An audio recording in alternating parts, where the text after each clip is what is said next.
Good morning, everybody. Welcome to our presentation on website contact forms. My name is Dan Jaffe, and I am an attorney, and I'm the CEO and one of the co-founders here at Lawlytics. For those of you who don't know me, I'm going to spare those who do the excruciating details. Here's my basic background information. Practiced law for about a decade, went into tech full-time inadvertently. Been doing tech happily full-time for about the last 7 years or so. Who is this session for? This session is for Lawlytics member attorneys who are interested in better using their web forms to be able to accomplish things that they want to accomplish on their site. Usually it's to get new clients through the door and start a dialogue with them, but there are some other things as well. If you are not a Lawlytics member, and I do see some people who are not yet Lawlytics members in attendance as well, any attorney who really wants to be able to improve the efficiency and the efficacy of their website contact form should get a little something out of this. This is not a very broad topic, and I don't expect this webinar to go as long as our webinars typically end up going. I expect maybe about 15 minutes or so. Before we get into the substance, a few housekeeping matters. We are recording this webinar, and so everything will be available to you on demand once the webinar is over. We'll typically get it posted by tomorrow. If not tomorrow, then by Monday. The slides will also be available. So if you need to drop off during the webinar or you're inclined to take notes, you won't miss anything if you do drop off or you don't take notes, as the case may be. We will leave some time at the end of this webinar once we've concluded to answer questions. And so if you do have questions about the webinar, go ahead and put them into the GoToWebinar control panel. It's best to use the questions area, but if the questions area is not available for you or not working, you can also use the chat area, and we'll go through those at the end. We're also going to, at the end, do a demo of how Lawlytics works with forms. Even if you're a member of Lawlytics and you haven't created your own forms, this will benefit you. And we're just going to show you a quick demonstration of how to create a form, how to route it to anybody's email that you want, how to embed it in various places on your website and your blog. So the goals for this session are basically to define what we mean by a web-based form and the use case scenarios that we're talking about, discuss the elements of forms, and again, to show you how to create and deploy them. So the contact forms that we're talking about are very narrow in scope. These are basically forms that you embed on your website to communicate directly with people that are on your website. There's a number of other types of forms that you would use to, for example, subscribe somebody to a newsletter, to give them collateral, to put them into a drip marketing cycle, things like that. Those are beyond the scope of this webinar and are covered in other webinars that we've done in the past that are available on demand on our webinar page. And also we'll get to those again in the future. But this one is really concerned with, if they don't call you, they're going to contact you through your website. How do you best accomplish that? So the uses that we're going to be talking about are how to get potential new clients to contact you using forms that way, how to do forms that help with client intake once they're already engaged, and how to use and create forms that facilitate client communication for certain things. Now, there is always this subset of user that enjoys using every single one of your forms that you're ever going to create on your website, and that is what we affectionately here refer to as the SEO scam artist. And of course, they're going to fill out your form. They're going to ask you to do business with them. They're going to ask you for links back. They're going to ask you to guest blog post on your form. It doesn't mean that there's anything wrong with your form. It just means that your form is getting found and somebody's taking the time to fill it out. Most of those can just be ignored, but that is kind of a necessary byproduct of having a website with a form. Just as having a physical office, you're going to get people that walk into your office that you don't necessarily want to talk with. For those of you who are regulars at our webinar, you'll recognize this pyramid. There's a couple more steps on this than there usually are with other things that we talk about.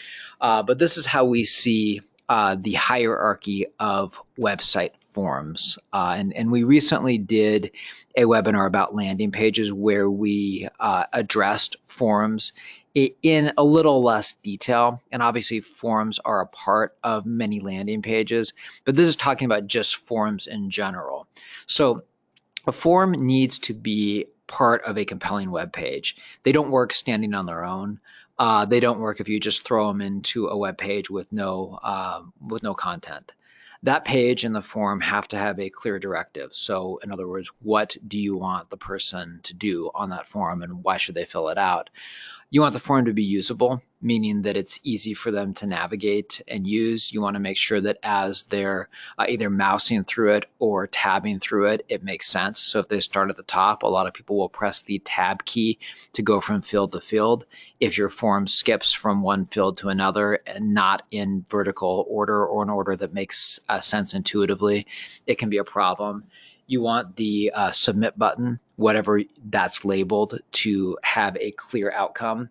And you want the form in general to have a clear outcome, meaning once I, as a user of your law firm's website, submit this form, what's going to happen to my information? Who's going to get it? Where's it going to go? What do I expect next? And then you need to be able to deliver on whatever promise your form makes. Before we get into attorney website forms, I just want to show you some examples that we've used that have a clear directive, clear content, and so forth. If you're in attendance at this webinar, you inevitably went through this form. And what you see on this form is something that very clearly tells you what's going to happen. You're going to attend this webinar that starts in X number of hours or minutes. When you fill out the form and send your information, it's going to reserve your spot. Fairly simple. It worked. If you're in attendance, you knew what to do. Our system knew what to do because you made it here. And so it was very clear. Similarly, if you press the schedule call button on our website, you get this form. The form in its entirety didn't fit on the screen. But the thing that I want to point out is that the call to action and the promise here is very clear. So you click schedule a call. You're going to get instructions about what's going to happen when you fill out the form. So it's going to basically send us your information, and it's going to redirect you to our calendar so you can get more information about our services. And when you do that, it delivers on the promise. So there's that instant gratification. Now, when you're a lawyer and you have a form on your website, usually the primary purpose of the form, at least in a sidebar, is to get people to contact you. But the reason why they should contact you is not always clear. And so this is an example of a form on a Lawlytics powered website that makes it very clear. Get quick legal help. It's an imperative. It's a call to action. And then it discusses not only what's going to happen, but that this is the preferred method. So it directs people there. And while a phone call is instant gratification, the promise here is that the gratification may be even more instant than dialing the number. So in other words, the promise is a response within 5 minutes. If you can deliver on that promise and you have the infrastructure, then something like that makes absolute sense. Here's an example of another Lawlytics powered form that is more general. So request a consultation. The outcome of this form is still clear. The consultation gets requested, but what's going to happen here isn't apparent to the person that's filling it out. So is the consultation going to happen? Am I going to get a call back? How long is it going to take to get the call back? Those types of things aren't as clear here, and that can be done for good reason. So, for example, if you don't have the infrastructure to promise a call back in 5 minutes, 24 hours a day, but you want to get them in the system if they can't get a hold of you or unable to make a phone call, then this suits that purpose perfectly. And then you can have an even more general form. This is a form that goes along with the blog. So if somebody is reading this blog and they see the contact our firm, this is just the basic stock form that comes with most Lawlytics sites. And the outcome here is very clear. It's going to send a message to the firm, but what's going to happen next isn't as clear. And this form can be used by pretty much anybody. Now, when you're looking at creating a form for your web page, it oftentimes is a good idea to go beyond the stock form that comes with your Lawlytics powered website.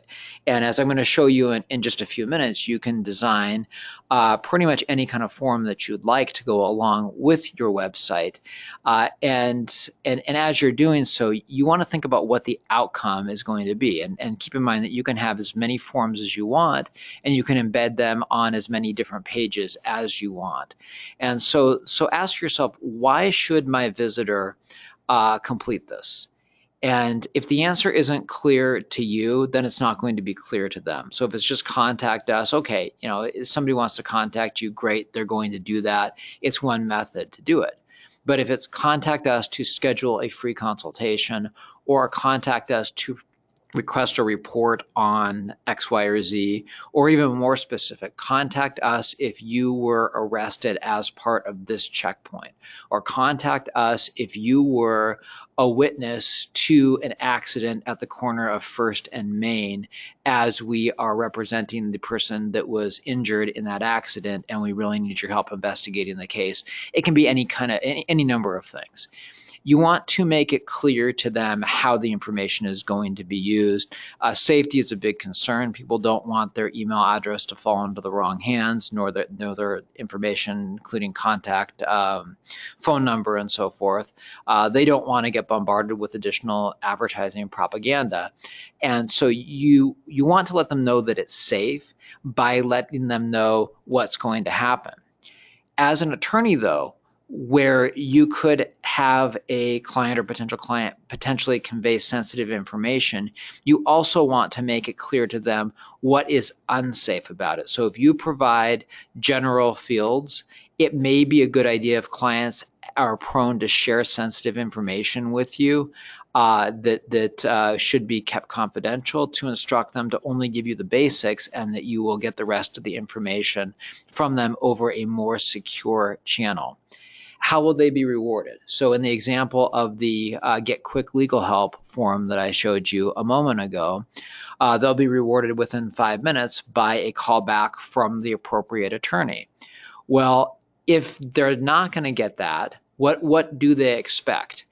If you say you're in criminal defense or some other area where there's an urgent need and there's a lot of competition, and somebody is going to fill out the form, if they don't have a clear expectation of when you're going to contact them, then they may keep dialing for dollars with other people until they actually get an attorney on the phone.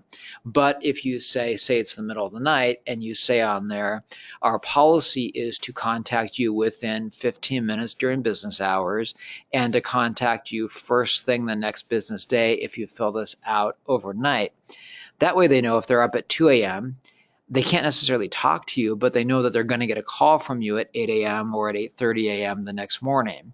And then what you want to do is make sure that you can live up to whatever promises you make. So consider it a service level agreement where you're basically creating the first piece of trust between you and the person that's filled out the form. And if you deliver on that, then the trust is going to build. If you can't deliver on that, it's going to erode and maybe even disappear. The anatomy of a website form is pretty basic. You've got your basic contact fields. When you create a new form in Lawlytics, it comes automatically with the name, the email address, and the phone number. You want to make sure that you mandate that they give you at least one piece of contact information. And by mandated, I mean you make the form field required for at least either their phone number or their email address.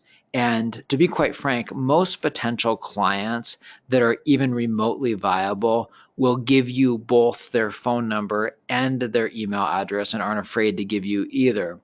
The exception may be if they're at work and can't talk, or they'd rather have you email them back because they're seeking a divorce and they don't want their spouse to know at this point. Those types of things, they should be instructed, if you have that kind of practice, to specifically indicate how they'd like to be contacted in some kind of general field that you provide. And then you can create fields that collect specific information. And we'll get into that in an example in a moment, but you can really collect anything that you want. Again, be careful not to request information that is too sensitive. You want a submit button so that they can send it. You want that button to be clear as to what it does. And then we get a question all the time regarding human verification. And by human verification, I mean those things you see at the bottom of a web form, such as what is 2 plus 2, or type this convoluted word that you see to verify that you're human, that type of thing. We don't believe in those. They're often referred to as CAPTCHAs. We don't believe in them because anything that slows down your visitors' momentum in trying to contact you is bad. And in fact, if you're making them try to figure out what a convoluted picture says, as if they're looking through water or seeing it in a foggy mirror, if they do it once or twice and don't get it right, they may get frustrated enough that they just give up. And that's a usability issue. I would much rather risk a little bit of spam getting through from a non-human being rather than make my viable potential clients jump through that kind of verification system. And the anti-spam technology is now so good that most forms don't get through. And a human verification mechanism will never stop a malicious actor, an SEO scam artist, that type of thing, from submitting a form anyways. Best practices for your forms: keep it simple. The minimal amount of information that you would require to be able to take the next steps with a potential client is best. That's not the case necessarily for an intake form once you already have them on the hook, but you want to make the form intuitive. What are you asking them? You don't want them to have to think about it. Think about it as if you're conducting a direct examination. You might want to just say, what's your name? What's your phone number? What's your email address? Tell me what we need to know to be able to help you. Tell me what questions you have, that type of thing. Leave it open-ended. If you get too specific, what was the statute that you were arrested under? Or, do you know when the statute of limitations is up in your case? Different things like that that require them to think. It may also get in the way of them filling it out. You want to make sure that the form's mobile friendly. Over half of the visitors to your website are going to be on a cell phone. You want to make it easy for them to fill it out, just as easy as somebody on a desktop. And you want your form to give clear feedback. So once the form is submitted, you want to let them know that the form was submitted and what's going to happen next. So a message that says something like, we received your information, we'll contact you shortly, or we received your information. If this is during a business day, we will contact you within 15 minutes. If it's after hours, we'll contact you first thing the next business day, that type of thing. So let's go from the slides to under the hood of Lawlytics and take a quick look at the forms creation engine. So when you have new form submissions, they're going to appear in your inbox. And oftentimes when you log into Lawlytics, you'll see that here. You'll also see any indication that there are new forms to be looked at here. When you go to your leads area, you'll see all of the form submissions that have come through here. So everything will be archived. There is never any need to go back and search through your emails to look for old leads if they contact you again, because they're going to be in the Lawlytics control panel. But that's not what we're focused on today. Today we're focused on building the form. So what I did last night as I was preparing for this webinar is I created an auto accident intake form. And this is what it looks like using the Lawlytics control panel. I'm going to show you using this very simple sample website that we use for a lot of things, how the forms work, and then we'll take a look at that form. So all Lawlytics sites come with a built-in form to start out with, and it's something simple like contact us. So you got your name, phone number, email, message. It's simple. We'll see what happens when we fill this out. And this, you'll see, this is in the Lawlytics sandbox right now. This is not a live site, but it works the same as your site will work when it's live. So we'll go ahead and type Dan, and we'll just say test instead of my real last name. We'll put in a fake phone number. We'll put in a fake email address.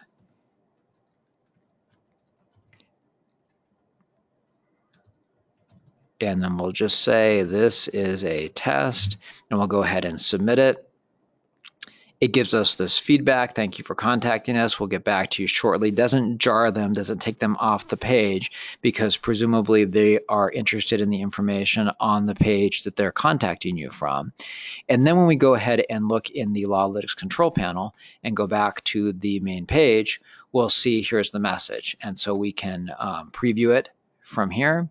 We can also, once we click on it, either go to it in the message area. We can delete it right from here. Let's say we know it's spam. We can just check the box that you would have seen there and delete it or archive it right from there. So let's say we want to do something a little bit more in depth than just this basic contact form. I've gone ahead and created this sample intake form. Doesn't really make sense where it's at in the structure of this sample site.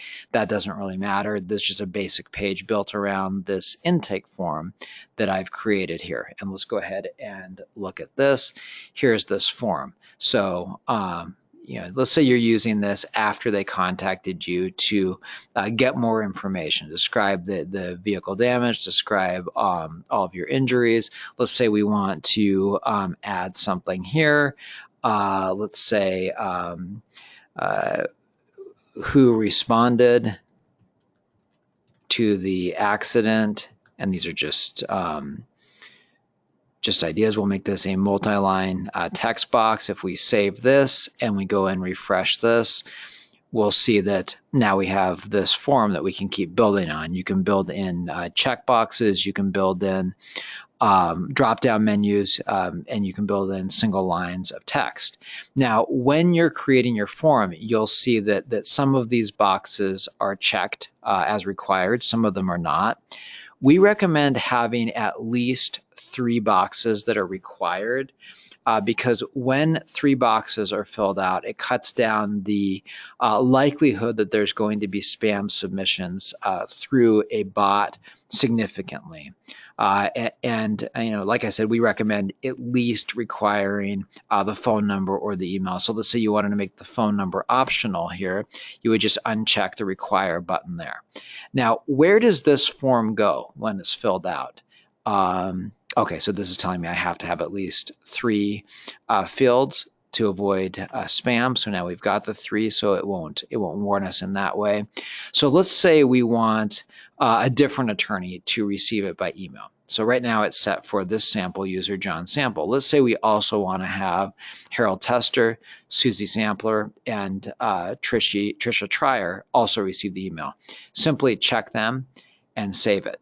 Now, if you want to have people that are not on here receive emails, all you need to do is go and create an extra user for them with their email address, which would be right here under users and access. Let's say we want to create a form from scratch and replace the sidebar form with it. So let's go ahead and say new. And let's, instead of just saying contact us, let's call this free comprehensive review. We'll put some introductory text in there. We'll call you to review your case and give you advice. We'll leave the fields here. as they are.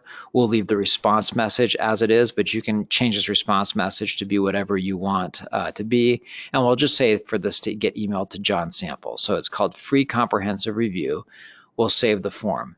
Now, let's say that on your Lawlytics website, you want to replace this contact us form here with the free comprehensive review. So we are looking at a demo account here that has a lot of websites. In your account, you probably have 1, 2, 3 websites at the most. Most of our customers have one site. Some of them have up to 10 or so. But we're going to look for Lawlytics Loquitur. Here we go. And we're going to change the form there. So we're going to go to Appearance, and we're going to go to the sidebar. And right now we have a form widget in there, which is creating that form. And we'll go ahead and look at that. And we're going to change the form. We're going to change the form here to Free Comprehensive Review. And we're going to apply the changes. Now, when we go to any of our pages here, we'll see Free Comprehensive Review, we'll call you, and it will be routed to those people. Now, let's say we're doing a blog post, and let's say that blog post is about some event that just happened. Let's say it was a checkpoint where a bunch of people were arrested or something. We can go ahead and create our blog post. We'll create the title, and I'll just call it title for now. We'll create whatever we want as far as the content goes. And let's say at the end you want to create a form, or you have a form that you've created rather that says, if you were caught up in this Memorial Day task force checkpoint and you need our help, go ahead and contact us. And then you want to embed the form, you would simply press this form button here. It gives you access to all your forms. And let's say it's this one, you would just insert that. And then when you publish your blog post, that form is going to be right there in the middle of the blog post for anybody to go ahead and look at and fill out. And that's really the forms creation mechanism in a nutshell. It's very simple to use, and it's something that a lot of our Lawlytics customers underutilize.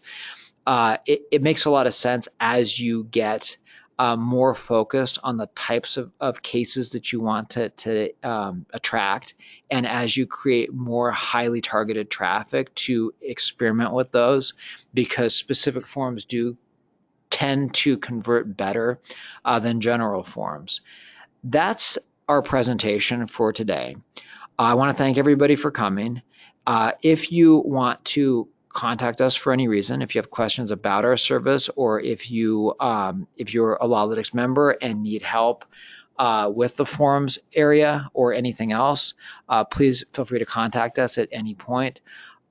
We will be doing a lot more webinars in the coming weeks. If you go to lawlytics.com/webinars, you can access not only the upcoming webinars, but webinars that we have on demand as well. And there's a lot of useful information on how to build pages that will really complement the forums that you might be building using Lawlytics.